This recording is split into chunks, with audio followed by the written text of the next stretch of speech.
Halo semuanya. Jadi, kita pada video lanjutan dari yang video kemarin, yang sekarang ini judulnya tentang phishing and scamming nih. Nah, mungkin udah banyak yang tahu apa itu phishing dan apa itu scamming. Jadi, kita ulang lagi aja kali ya, biar orang-orang yang lain juga tahu. Kita mulai dari phishing dulu kan. Nah, phishing dan scamming ini sama-sama metode penipuan di dunia maya. Ya, dilakukannya karena ya, orang-orang mungkin butuh uang dengan mengambil data kita. Ya udah deh, langsung aja kita bahas, nggak usah banyak basa-basi. Let's go. Nah, pengertian phishing.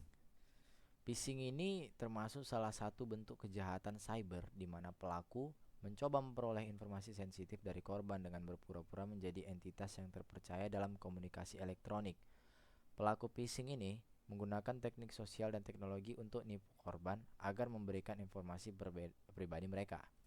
Contohnya kayak phishing phishing email yang tampak berasal dari bank atau layanan online populer yang meminta korban untuk masukin data login di situs palsu. Baru itu juga ada spear phishing. eh, itu kayak email yang ditargetkan pada individu tertentu dengan informasi yang lebih personal untuk membuatnya tampak lebih meyakinkan. Ada juga whaling. Whaling ini serangan phishing yang menargetkan individu penting dalam organisasi seperti CEO atau manajer senior. Jadi dia ngambilnya yang kasta-kasta atas gitu. Baru juga ada phishing. Phishing ya, pakai V. Phishing melalui panggilan telepon di mana pelaku berpura-pura sebagai perwakilan resmi dari perusahaan terpercaya.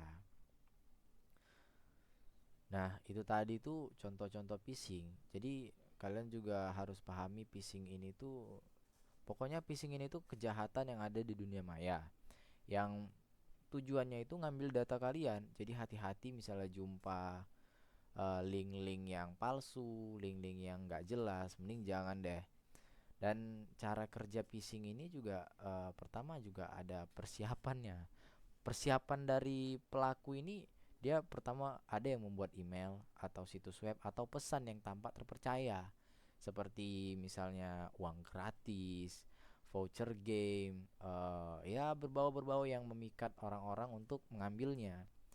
Baru tuh pesan itu didistribusikan, dikirimlah ke korban potensial melalui email, SMS atau media lainnya. Nah, setelah si korban mengklik tautan itu atau link itu, tautan dan link itu sama ya teman-teman ya. Jadi kayak baru tuh diminta lah data diri kita supaya kita bisa mendapatkan apa yang kita mau dari situs web palsu itu. Nah, data yang dimasukkan tadi itu terkirim ke pelaku dan data kita tadi disalahgunakan. Jadi kayak pelaku ini menggunakan informasi tersebut untuk tujuan jahat seperti mencuri identitas atau mengakses rekening bank. Ini yang bahaya teman-teman. Jadi hati-hati ya. Misalnya kalian punya rekening bank, kalau bisa jangan sekalipun nekan link sembarangan. Apalagi di zaman sekarang kayak banyak link-link yang sudah meyakinkan. Tapi sebaiknya kita cari tahu lagi, jangan mudah tergoda. Macam-macam phishing ini juga ada teman-teman. Misalnya kayak satu, email phishing. Ada juga spear phishing. Sama yang kayak kita bahas tadi ya. Berarti juga ada clone phishing, seperti membuat salinan dari email sah sebelumnya yang telah diterima oleh korban, tetapi diubah beberapa detail dengan tautan atau lampiran berbahaya. Ada juga yang namanya website spoofing, dan itu buat website palsu yang tampak seperti web asli dari layanan terpercaya. Misalnya layanan BCA, tapi itu ternyata palsu teman-teman. Hanya saja si korban tidak mengetahui kalau itu tuh palsu. Nah, dan ada juga nih cara menghindari phishing. Kita bisa verifikasi sumbernya. Selalu tuh periksa kembali alamat email, URL, dan informasi kontak yang ada pada pesan yang diterima. Kalau nggak jelas ya udah jangan dilanjutin teman-teman. Mendingan kayak udah lewatin aja. Baru tuh juga jangan klik link asal-asalan. Hindari itu karena seperti saya bilang tadi, udah banyak link-link yang mencurigakan seperti situs asli. Baru itu juga misalnya kalian mahir menggunakan komputer, Bisa juga periksa keamanan situsnya.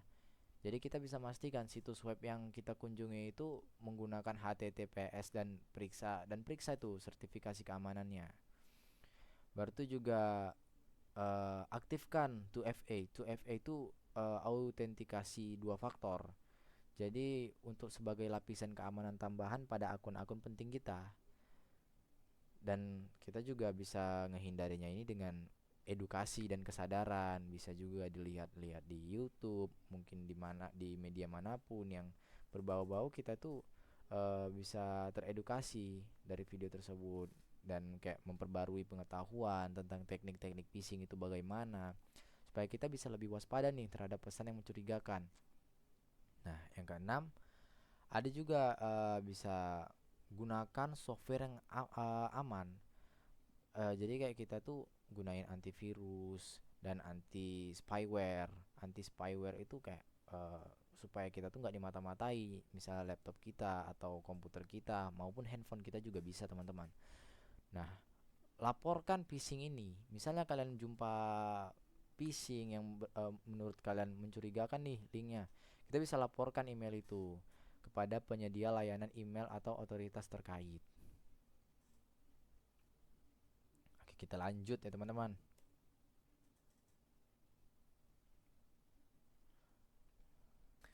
Kita masuk ke slide selanjutnya. Di sini ada jenis-jenis phishing, ciri-ciri phishing, risiko terkena phishing, cara menghindari phishing, tips anti phishing. Kita akan bantu kalian semua agar kalian tuh terhindar dari yang namanya phishing, teman-teman, karena itu sangat merugikan. Jadi phishing ini ada beberapa jenisnya. Yang pertama itu ada smishing. Smishing ini kayak bentuk phishing yang disebarkan melalui pesan teks SMS. Nah, itu tuh udah banyak lah ya orang-orang tahu. Dan yang kedua itu ada blind phishing. Blind phishing ini penipunya ini ngirimkan email. Sebenarnya nggak jauh beda dengan smishing. Bedanya ini dengan email yang berbau scamnya itu tidak menyebutkan nama penerimanya gitu. Jadi betul-betul kayak orang-orang ini buta dengan email si penipu ini. Baru itu juga ada yang ketiga, deceptive phishing. Deceptive phishing ini adalah jenis penipuan yang mengirimkan email atas nama organisasi yang meminta korban untuk melakukan aktivitas tertentu, seperti verifikasi informasi akun, berikan nama pengguna, kata sandi, minta korban untuk mengubah sandi, lakukan transaksi pembayaran. Jangan ya teman-teman, mohon jangan dilakukan.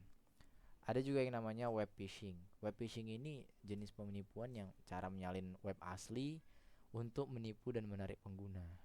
Dan biasanya web phishing ini sering terjadi pada perusahaan-perusahaan besar seperti bank, e-money, electronic money, dan ya yang berbau dengan finansial yang digital.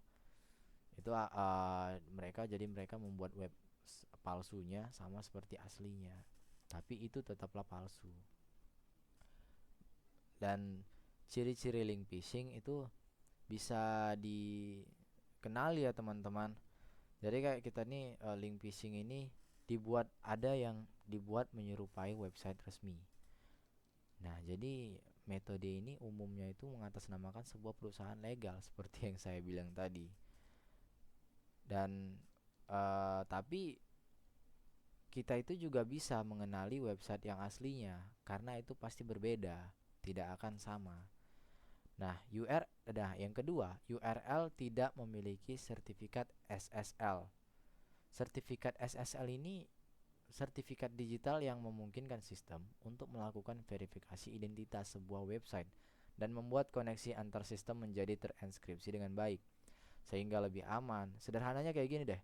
Sebuah website itu yang memiliki sertifikat ini bertanda HTTPS pada URL-nya atau linknya. Nah, itu baru aman untuk diakses. Nah, sedangkan website berbahaya atau ditujukan untuk penipuan hanya bertuliskan HTTP. Bedanya apa tuh HTTPS dan HTTP? Nah, bedanya kan ada huruf S, berarti dia secure gitu, lebih aman. Tapi kalau HTTP ya sekedar link aja gitu. Nah, yang ketiga tuh kita bisa kenali ciri-cirinya ini dari kata-kata dorongan untuk mengklik link ini. Seperti contohnya, email Anda telah diretas oleh orang yang tidak dikenal. Segera klik tautan berikut ini untuk menghentikannya. Atau bisa juga segera klik tautan berikut ini untuk mendapatkan hadiahnya. Nah, nah contoh-contoh seperti itu tadi itu bisa didapatkan pada pengiriman link phishing melalui platform lain selain email. Seperti contohnya di Chrome, di media sosial, atau aplikasi pengiriman pesan lainnya. Jadi hati-hati untuk ngeklik link itu. Bisa saja saat kita klik link itu, data diri kita yang ada di device kita itu diambil oleh pencurinya. Nah, bisa juga yang keempat itu ciri-ciri phishing itu domain email tidak profesional. Nah, kebanyakan email-email dari perusahaan resmi atau perusahaan besar memiliki domain yang bertuliskan nama perusahaan tersebut. Misalnya alana@privy.id dan bukan alana@gmail.com atau alana@hotmail.com. Nah, itu tuh karena untuk mendapatkan domain email profesional, sebuah perusahaan harus mengeluarkan biaya lebih. Jadi, kita lebih mudah mengenalinya. Nah, yang kelima, terdapat kesalahan pada penulisan di badan email. Ciri lain yang patut untuk Anda perhatikan bahwa adanya kesalahan penulisan di badan email atau bahasa yang digunakan dalam email tersebut terkesan aneh atau template. Ciri ini memang bukan ciri utama, mengingat saat ini para penipu bisa menggunakan AI untuk melancarkan aksi mereka. Meskipun demikian, untuk berhati-hati, Anda tetap bisa memastikan kualitas tata bahasa yang digunakan dalam sebuah email mencurigakan yang dikirim kepada Anda. Jadi kita tuh bisa mengenali email itu, bahwa email itu phishing. Nah, dan ciri-ciri selanjutnya itu dia itu biasanya link phishing ini minta data sensitif seperti email kita, nomor telepon kita, baru itu juga password email kita dan alamat kita dan banyak deh. Nah, atau juga bisa di kode OTP atau nomor PIN kita. Nah, itu bahaya teman-teman ya. Dan yang terakhir tuh ada username dan password tetap bisa terbaca meskipun salah. Sebuah website palsu. Nah, jadi website palsu itu dibuat hanya untuk mengumpulkan username dan password korban saja. Sehingga meskipun username dan password yang Anda masukkan salah, sistem dari website tersebut akan tetap bisa membacanya. Lain halnya jika Anda memasukkan username dan password yang salah. Di website yang legal tentunya Anda tidak bisa masuk ke dalam akun Anda, bukan? Ya, benar sekali teman-teman. Nah, ada juga risiko terkena phishing. Yang pertama itu bisa potensi kehilangan uang. Juga bisa, yang kedua itu bisa potensi penyalahgunaan data pribadi. Bisa menjadi penanaman malware atau virus yang bisa merusak device kalian. Cara menghindarinya itu gimana tuh? Cara menghindari phishing pada website itu bisa selalu update WordPress-nya, juga bisa gunakan plugin pembersih malware phishing. Berarti juga kelola manajemen penggunaan dengan ketat. Dan yang terakhir tuh bisa pasang sertifikat SSL untuk mengamankan website kita. Tips agar tidak menjadi korban phishing. Yang pertama, selalu cek email pengirim. Yang kedua, jangan klik link sembarangan. Yang ketiga, cek keamanan website yang diakses. Yang keempat, waspada saat dimintai data pribadi. Yang kelima, gunakan two-factor authentication. Yang keenam, scan malware secara berkala. Yang ketujuh, cek akun secara rutin. Yang kedelapan, gunakan browser versi terbaru. Yang kesembilan, selalu update informasi seputar phishing. Jadi baca-baca juga gitu, nggak hanya mendengar berita kalau misalnya ada korban yang terkena phishing, tapi kita lihat juga gitu bagaimana phishing itu terjadi. Selalu update deh. Kita lanjut ke slide selanjutnya. Kita lanjut ke materi selanjutnya, ada yang namanya scamming pada dunia digital. Scamming ini adalah kejahatan yang memiliki berbagai jenis dan tujuan yang sama. Sama kayak phishing. Tujuannya yaitu mencuri uang atau data-data berharga milik target. Ya, eh, pokoknya scamming ini nggak jauh beda sebenarnya dengan phishing, tapi kita bahas saja ya teman-teman. Biar kalian semua juga bisa tahu perbedaannya apa jenis scamming, perbedaan scamming dan phishing ini. Tadi kan kita udah bahas pengertian scamming. Kita masuk ke jenis-jenis scamming. Jenis-jenis scamming ini banyak sih sebenarnya. Seperti contohnya tuh phishing juga scamming. Baru tuh juga ada penipuan lelang. Jadi kayak scamming dengan modus lelang barang di sebuah website palsu. Jadi orang itu akan berpura-pura jual sesuatu di website lelang. Misalnya eBay, yang mana itu adalah penipuan semata. Contohnya penjualan tiket konser yang tidak valid secara lelang. Jadi hati-hati juga ya teman-teman. Banyak sudah kasus penipuan lelang ini. Lalu juga ada catfishing. Catfishing ini jenis kejahatan digital yang dilakukan dengan cara menggunakan identitas atau informasi seseorang yang digunakan untuk melakukan penipuan kepada orang lain. Contohnya kayak seseorang yang buat akun Instagram palsu seolah seorang kerabat ataupun teman dekat untuk mendapatkan kepercayaan korban dan memanfaatkannya. Nah, baru itu juga ada donation scam. Donation scam ini seperti penipuan dalam bentuk donasi. Pelaku ini memanfaatkan belas kasihan seseorang untuk melakukan penipuan dengan cara mengaku membutuhkan bantuan keuangan dan suntikan dana dengan berbagai alasan. Nah, selain banyaknya jenis-jenis scamming tadi, kita juga bisa mempunyai cara untuk menghindari scamming ini. Yang pertama, hindari memberikan informasi berupa data pribadi. Jangan mudah. Intinya kalau nggak mau rugi, jangan kasih data pribadi kita. Yang kedua, jangan buka link atau file yang tidak dikenal, karena itu bisa dapat merusak perangkat kita. Misalnya isinya itu malware, virus dan lain-lain. Baru itu juga perhatikan tanda-tanda penipuan. Kita sudah bahas tadi, mungkin kalian juga sudah tahu, misalnya kayak penawaran yang gak jelas, baru itu minta informasi pribadi. Baru itu jangan membeli barang dari website lelang palsu. Itu sudah jelas karena dapat berisi penipuan. Dan yang terakhir, jangan membantu penipuan. Seperti contohnya memberikan uang atau informasi pribadi, karena hanya kita kasihan melihat dia. Dan bisa nggak kalau kita identifikasi atau lapor scamming? Ya bisa dong. Cara identifikasinya itu waspadai nomor atau kontak tidak dikenal. Jangan percaya pesan, email, atau panggilan telepon dari kontak tidak dikenal yang meminta dan menawarkan transaksi keuangan. Dan kita harus waspada penawaran yang terlalu menggiurkan. Seperti contohnya Anda mendapatkan hadiah yang besar, terus Anda harus mengisikan informasi seperti nama lengkap, alamat, nomor KTP, nomor kartu kredit. Dan waspada juga misalnya kita mau bayar di luar platform resmi. Jangan dicoba-coba kayak kita melalui rekening pribadi penjual, tetapi melalui platform e-commerce resminya. Jadi uang kita itu nggak langsung di tangan si penjual. Tetap hati-hati karena sekarang sudah zamannya online, mungkin orang-orang sering belanja online. Mendingan langsung ke platform e-commerce-nya seperti contohnya Tokopedia, Shopee, dan masih banyak yang lainnya. Dan misalnya kita mendapatkan scamming, kita bisa lapor nggak? Bisa dong. Yang pertama, kita bisa laporkan ke pihak berwenang, yang seperti menghubungi pihak bank terkait dan melaporkan penipuan ke otoritas jasa keuangan.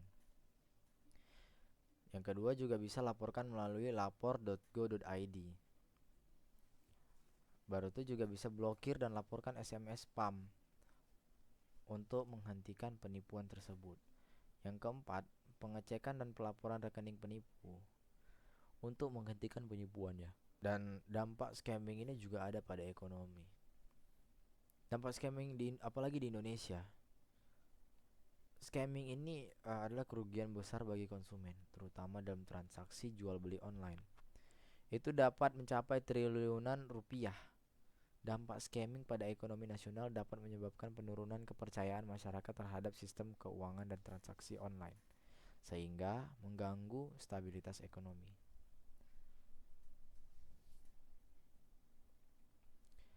Oke, kita lanjut ke slide selanjutnya yang ada namanya scamming dengan metode sniffing. Kayak sniffing ini salah satu bentuk penipuan online yang dilakukan menggunakan jaringan internet dengan tujuan mengambil data pengguna secara ilegal.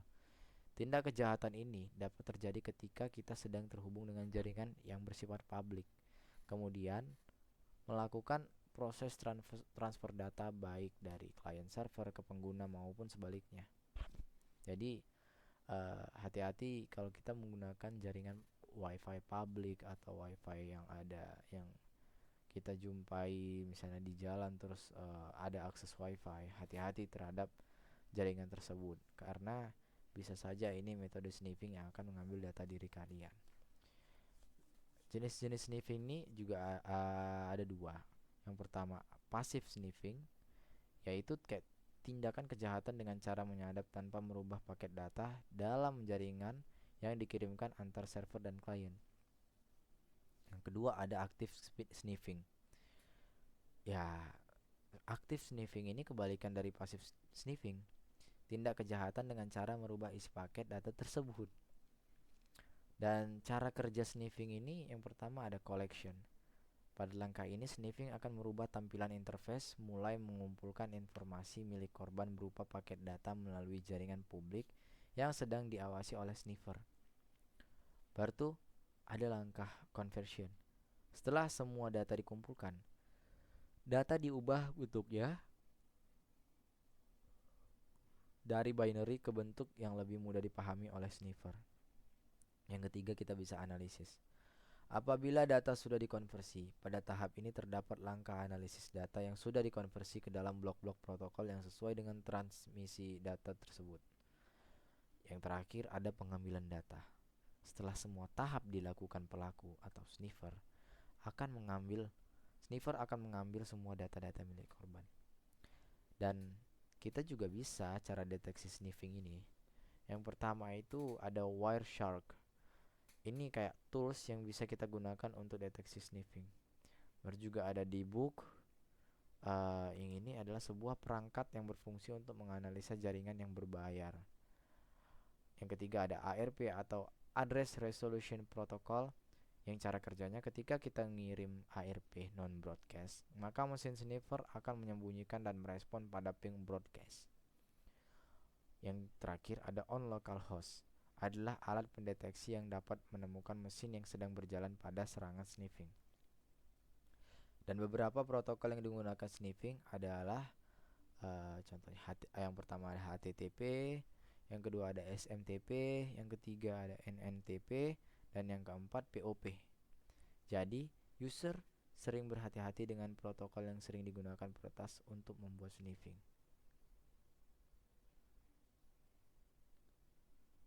Tidak terasa sudah banyak yang kita pelajari pada video kali ini. Kalian bisa langsung nonton video drama atau film yang kita buat yang menggambarkan phishing dan scamming agar lebih paham di mana letaknya misalnya kejadian ini terjadi di dunia nyata. Jadi terima kasih sudah mendengarkan sampai detik ini. Selamat menonton filmnya. Terima kasih. Sampai jumpa.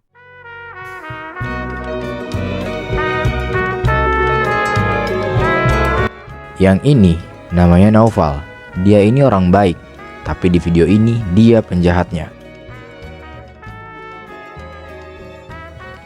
Iya. Ini namanya Eben cuy, tukang pukul kita semua. Tapi di video ini dia yang terpukul.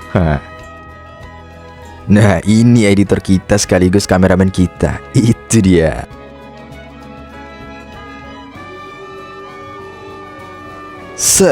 Ini namanya John cuy, teman kita, humble, tenang. Ya itulah John. Dan di sini perannya sebagai adiknya Eben.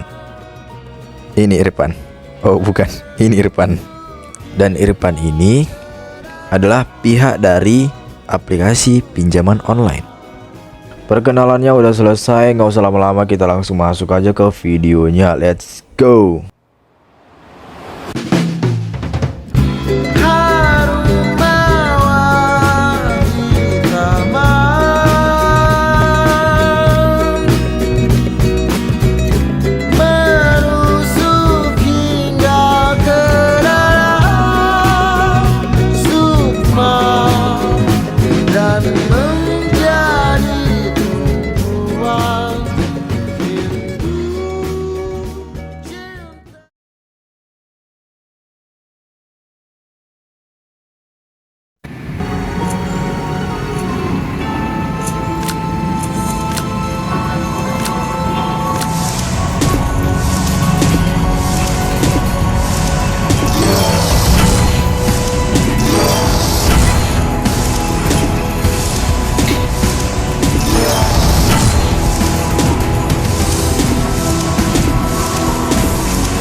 aku lagi nggak ada pula.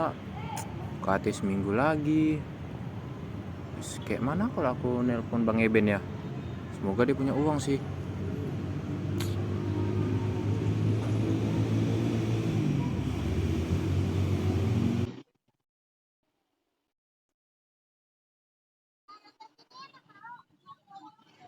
Semoga aja dibalas ya.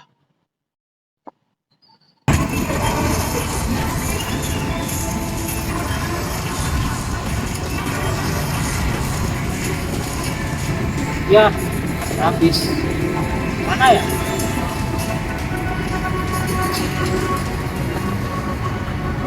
Lagi dong. Siapa?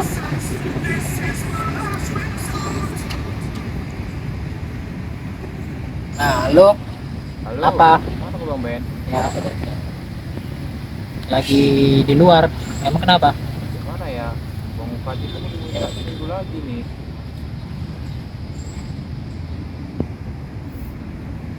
Mana ya? Ada nggak uang 5 juta aja nggak? Ya, aku lagi nggak pegang banyak uang. Itu dibayar paling lama kapan ya? Terus Bang Ben nanti kirim aja ke rekeningku ya. Ya udah, Terima kasih Bang Ben. Nah, ya udah. Masih seminggu lagi kan. Nanti aku kabari lah. Pokoknya nggak sampai seminggu. Bisa kan? Oke, oke. Ya.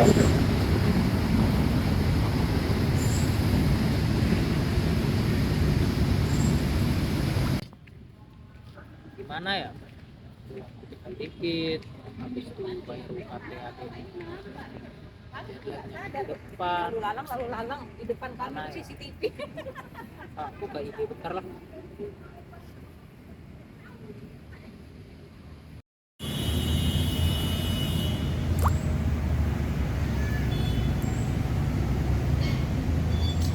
Nih, notif apa nih? Dari Irfan. Wih, duit gratis.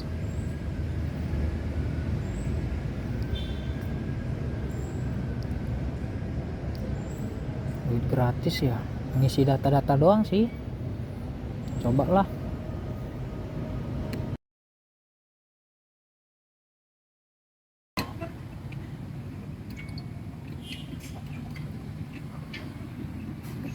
awal aja dia percaya masuk data ya. Jadi pinjol lah.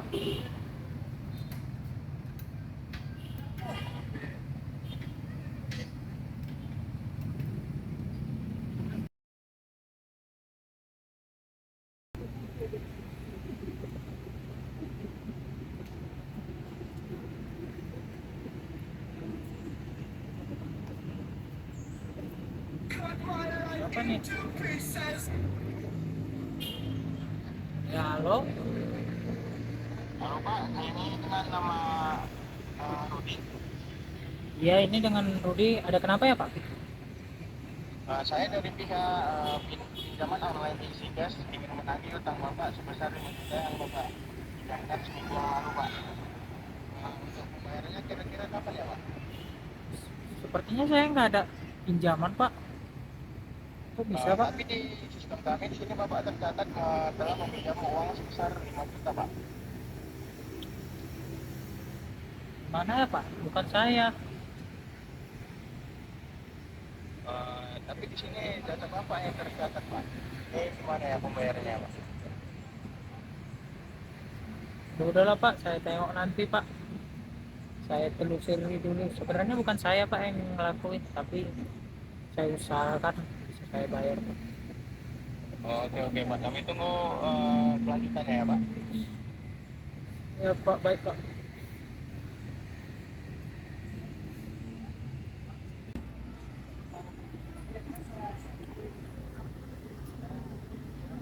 Oh iya, aku baru ingat.